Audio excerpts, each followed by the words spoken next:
Hello friends, in today's class we are going to study the most important topic of supercapacitors and its application, that is Meissner's effect.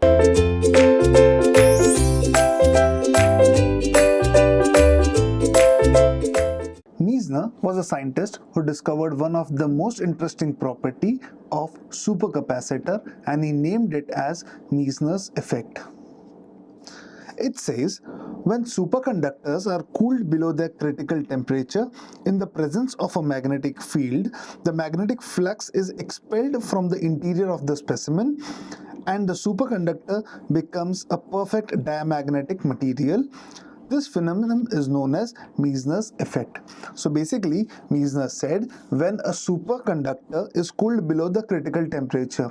Remember, we studied the critical temperature, which is the most important attribute of a superconductor. So if we cool a superconductor below their critical temperature, in the presence of a magnetic field, the magnetic field is expelled from the interior of the specimen and the superconductor becomes perfectly diamagnetic. Now, if you see, this is what something happens. Now, here you can see in the normal state, the magnetic field lines, the external magnetic field lines rather, are passing through the specimen, or you can say they are penetrating through the specimen. But if I lower the temperature to Tc and below Tc, the fields will now not get passed through the specimen, but they will get expelled out. So this is what Meissner's effect is. So Meissner basically said that in the normal condition, when your temperature is greater than the critical temperature, the external magnetic field lines will cross through the specimen or will even penetrate the specimen. But if the same material is cooled below the Tc or the critical temperature, it will behave as if the fields are being expelled out of the specimen. So if you can imagine, this is something like a tube. When the object penetrates through the tube of the external magnetic field, it appears something like this.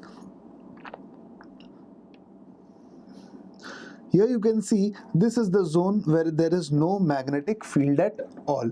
So this is how the Meissner's effect takes into picture. Now let's see mathematically how this is possible. Now we know that B is equals to mu naught into H plus M, where B is the magnetic flux, H is the magnetic intensity and M is the magnetization. Now we know that at T less than equal to Tc, B is equals to 0. If your temperature is less than the critical temperature, we know that B is equal to 0, and this is the proven fact. Now, putting B is equal to 0 in the above equation, we get 0 is equals to mu naught into H plus M. Now, we know that mu naught cannot be equal to 0. So therefore, the only relation, that is H plus M, the whole terms equal become to 0. And if that is equal to 0, we can say that H is equal to minus M. Now, we also know that susceptibility, which is denoted by this symbol, is equal to magnetization divided by the magnetic intensity, that is M by H, which is equal to minus 1. Now, if you remember your prerequisites of physics, when susceptibility is equal to minus 1, it denotes a diamagnetic substance. So this is proved that for a superconductor under Meissner's effect, or we can say under critical temperature, this material behaves like a diamagnetic substance.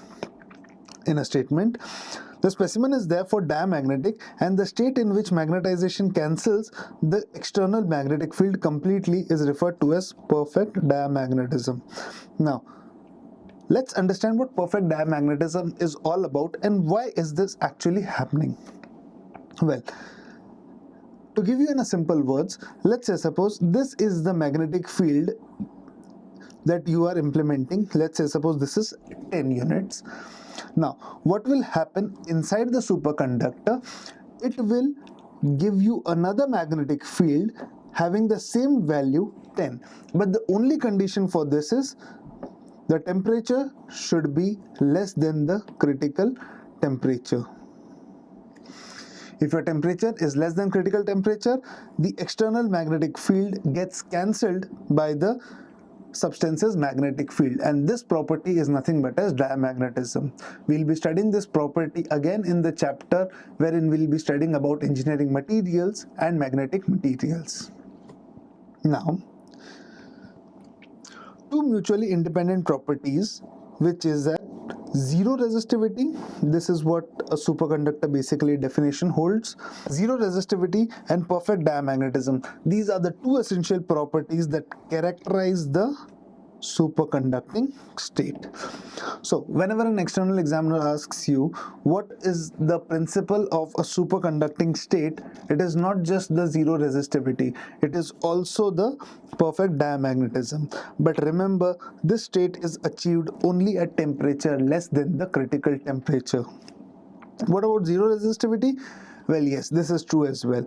Even for zero resistivity, the temperature should be less than the critical temperature.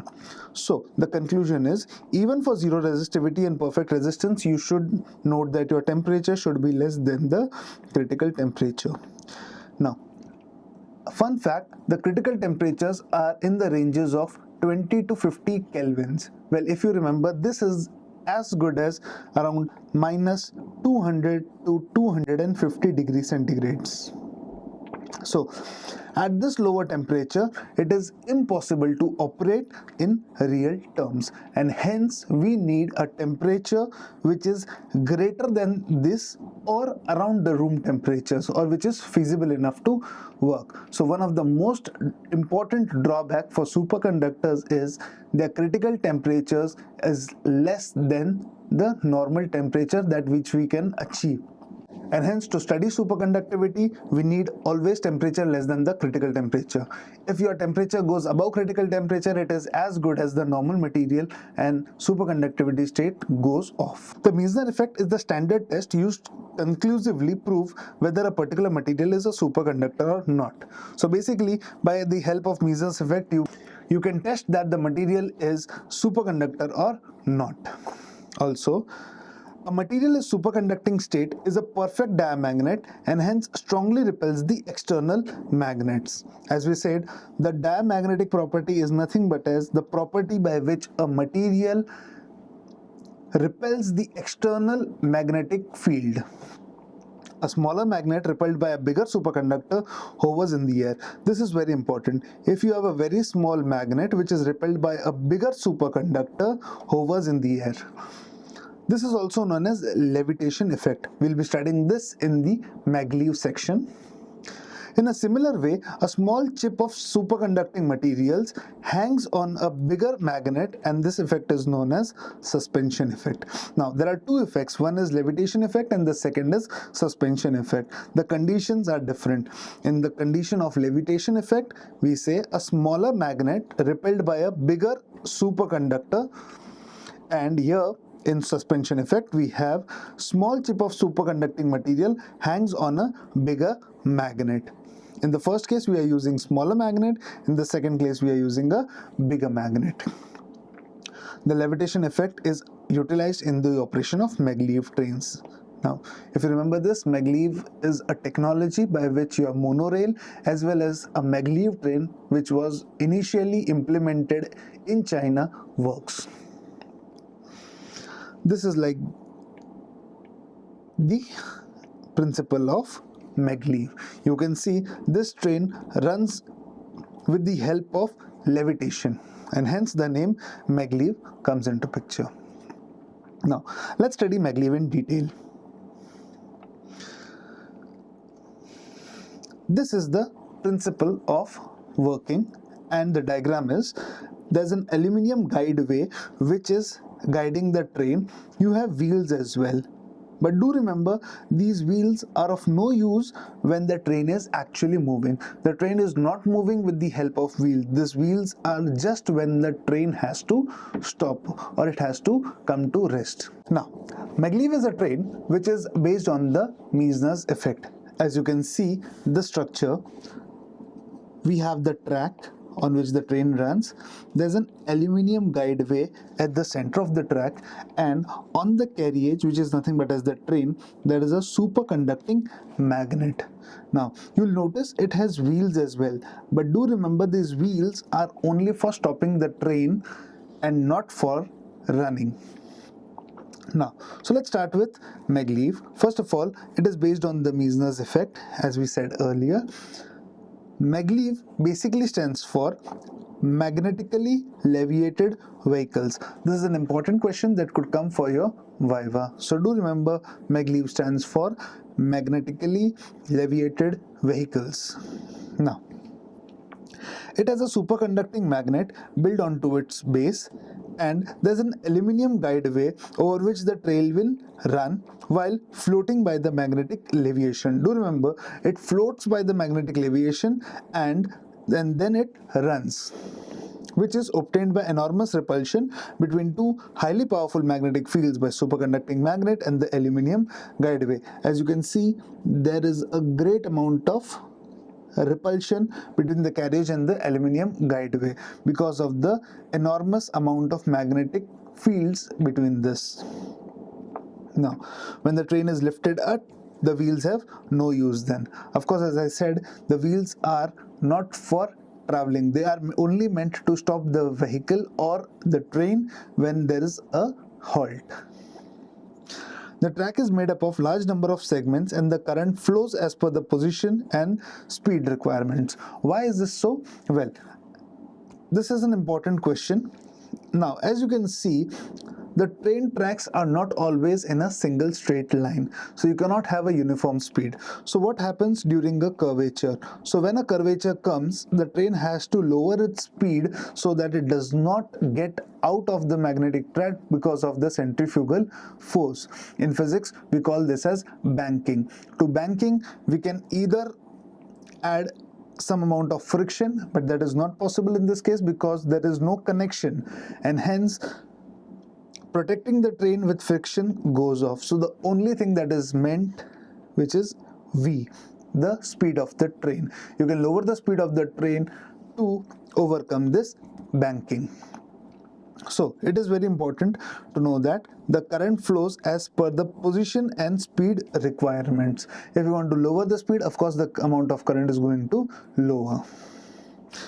The train runs simply by floating without friction. As we said, there is no connection between the carriage and the track, and hence there is no friction. So the energy lost by the friction reduces tremendously, and this is why the speed goes about to 400 kilometers per hour. Now, on this concept, we have the Mumbai monorail, which currently runs, but the fastest train that is there is in China, which covers the distance from Shanghai to Beijing in 2 hours around. So this is the maximum speed that the train has been reached. As you can see, the only advantage is no loss of energy because of friction. Thank you.